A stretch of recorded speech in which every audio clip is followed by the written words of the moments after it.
सरकारला सोनम वांगचुकचा बळी हवा आहे. त्यांना लढणारे लोक नको आहेत.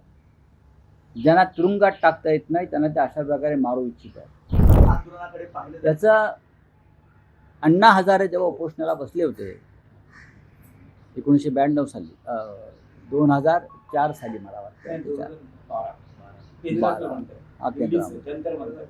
तेव्हा अण्णा हजारे 11 दिवस उपोषणाला बसले आणि भारतीय जनता पक्ष विरोधी पक्षात होता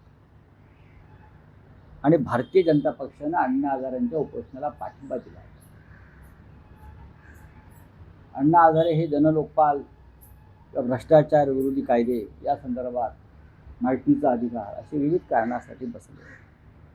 मनमोहन सिंग प्रधानमंत्री होते.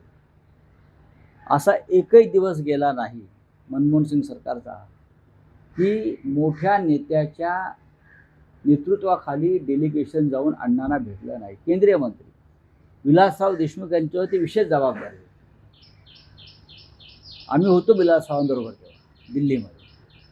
शिवसेना प्रमुख बाळासाहेब ठाकरे यांनी आवाहन केलं. मीच ते पत्र घेऊन गेलो होतो की अण्णा उपोषण सोडा, आपण चर्चा करू सगळ्यांनी. ते सरकार काय करतं? सोनम वांगचुक हा साधा माणूस नाही आहे. आज आमच्या अग्रलेखातून आम्ही अण्णांना आवाहन केलं. आपण पाहिलं असेल की दिल्लीला जा. सोनम वांगचुक हा 14-15 दिवस झाले कोसळून पडलेला आहे शरीराने.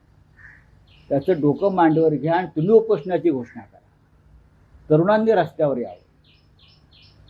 सरकारला सोनम वांगचुकचा बळी हवा आहे. त्यांना लढणारे लोक नको आहेत. ज्यांना तुरुंगात टाकता येत नाही त्यांना ते अशा प्रकारे मारू इच्छित आहेत. ही या सरकारची नियत आहे. आज तुम्ही सगळे पत्रकार परिषदेसाठी या, तुम्हाला या प्रश्नांची उत्तरं मिळतील. बोलिये.